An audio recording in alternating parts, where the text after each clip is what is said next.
Jeno Kaine Rugaba Muhoozi azze akuŋŋaanya ebikolobero by'abantu bano ebyokwetumiikiriza okukola ebitabakola ki ebitabakwatako ebitabalagiddwa nga mu kyo mwe muli bano abakulu nti yagambye bw'ati kankikole. General Muhoozi Kainerugaba, the Chief of Defence Forces, has instructed the police to clear the streets of preachers. Tewali agenda kuddamu kubeera mbalamusizaako nnyo bassebo ne bannyabo abantu ba Katonda n'abaana ba Katonda abampuliriza mu linnya lya Mukama waffe Yesu Kristo omwana wa Katonda omulamu. Abantu bangi mubadde munsindikira ebiwandiiko bye mwayise ebya General Muhoozi okuva ku Twitter ye ebigamba nti bagobe ababulizi b'enjiri mu kibuga amangu ddala ng'alagira poliisi. Saabitutte nga nsonga kubanga nze mmanyi bulungi nti abalokole tebasobola kubagoba bwe batyo ng'abagoba abatunzi b'enseenene ku makubo. Tuli bantu ba buvunaanyizibwa eri eggwanga lino era tuli bantu Katonda bawadde ekisa okuba abatuuze abalungi mu ggwanga abalina abakulembeze tebasobola kumala gatugoba bwe batyo. Naye ekindeese njogere kwe kuba nti waliwo bannakigwanyizi abatandise okugattamu ebyabwe nga bwe ndabye oyo omusiraamu Nuruddin musiraamu. Kati ebyo byonna by'ayogera ayogera kubanga musiraamu. Ayogera kubanga musiraamu kati agattamu omunnyu alungamu omunnyu simanyi abamenyi b'amateeka bwe kuba kugoba nzikiriza oba madiini mu Uganda obusiraamu bwe bandisookeddwako okugobebwa olw'ensonga nti buyina ebikolobero ebikwatikako ebimanyiddwa nga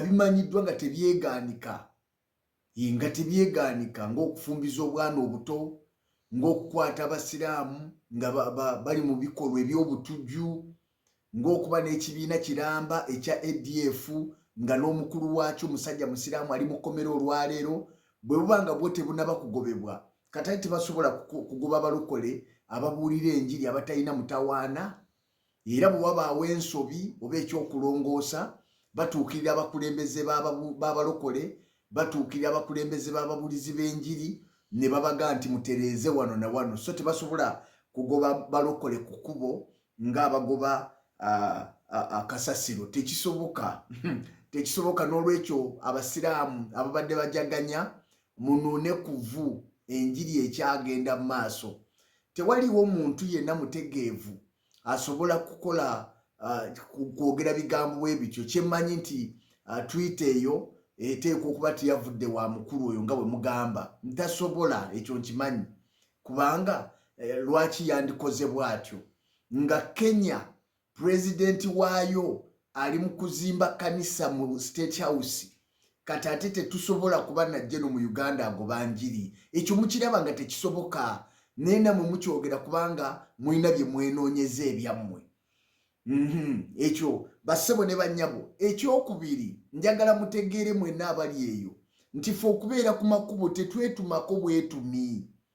Waliwo eyatutuma, waliwo eyatugamba okugenda ku makubo okubuulira enjiri. Genda mu kitabo kya Matayo essuula eya 22 ove ku lunyiriro olusooka naye ekinyusa ekinene kiteeke ku lunyiriro olw'omwenda. Bayibuli egamba nti n'abagamba nti mugende mu nguudo ne ku street ne mu masaŋŋanzira wonna muyite abantu bonna abaliyo mubaleete bajje ku mbaga ey'obugole. Kati tetwetuma bwetume ku makubo baganda bange. Abo abaana abaami n'abakyala abavubuka bemusanga ku makubo temulowooza nti beetumako bwetumi. Nedda waliwo eyabatuma ate ng'eyabatuma munene nnyo n'okusinga buli muntu ku nsi. N'olwekyo enjiri si yaffe, enjiri eriko nnyiniyo nga ne nnyiniyo oyo munene nnyo ajjuza eggulu n'ensi.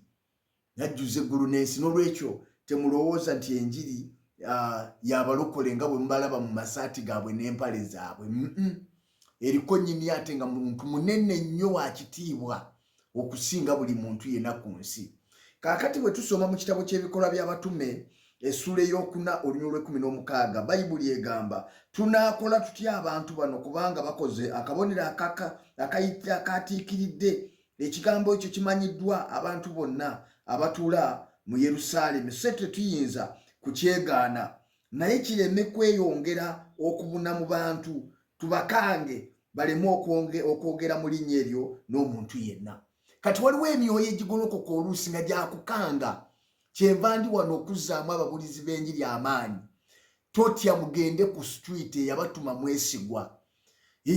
mwesigwa ekyo kye kituleeta mu kusaba yensonga lwaki ku Friday tugenda mu kusaba kubanga bayibuli esomesa wano mu kitabo wennyini ekyebikolwa by'abatume we tuva okusoma essula ey'okuna ku lunyolo 27 bayibuli egamba nti abatume nga bakuŋŋaanye wamu ne basaba nga baga nti kubanga mazima bakuŋŋaanira mu kibuga kino ku mulenzi wo omutukuvu Yesu gwafukako amafuta Kerode Pentiyo Pilato wamu n'abamawanga n'ebika bya Isirayiri bakola byonna omukono gwo guteese n'okuteesaako bye byalagira edda okubaawo. Kale kaakano Mukama laba okukanga kwabwe ow'abaddu bo bagume nnyo okwogeranga ekigambo kyo. Olaba bano kye baakola si kirala baasaba ng'ennaku z'omwezi 11 ye Friday eno tugenda kusaba Katonda eyatonda eggulu n'ensi nnyini njiri tugenda kusaba mu linnya lya Mukama waffe Yesu. Kati bayibuli egenze maaso ku Lwa 3 negamba nti bwe baamala okusaba mu kifo we baakuŋŋaanira ne wakankana bonna ne bajula omwoyo omutukuvu ne boogera ekigambo kya Katonda n'obuvumu.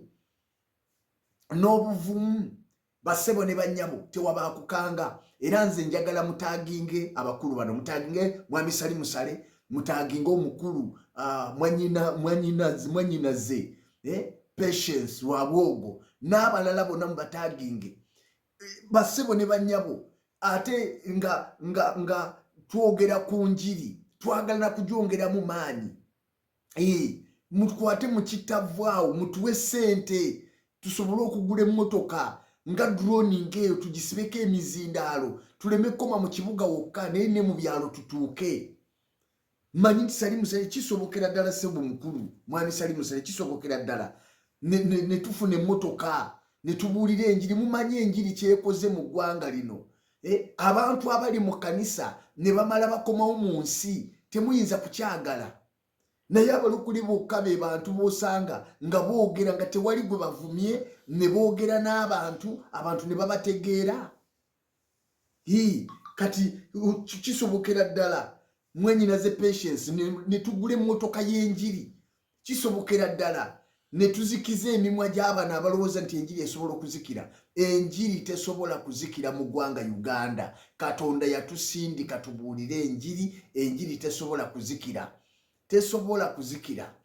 Ekyo azikiza enjiri yajja okuzikira. Enjiri teyinza kuzikira. Ekyo kyenjagala okubakakasa. Katonda ali waggulu ennyo nga bw'ali omulamu mu linnya lya Mukama waffe Yesu. Emirembe gya Katonda ekisinga okutegeerwa gibeere nammwe.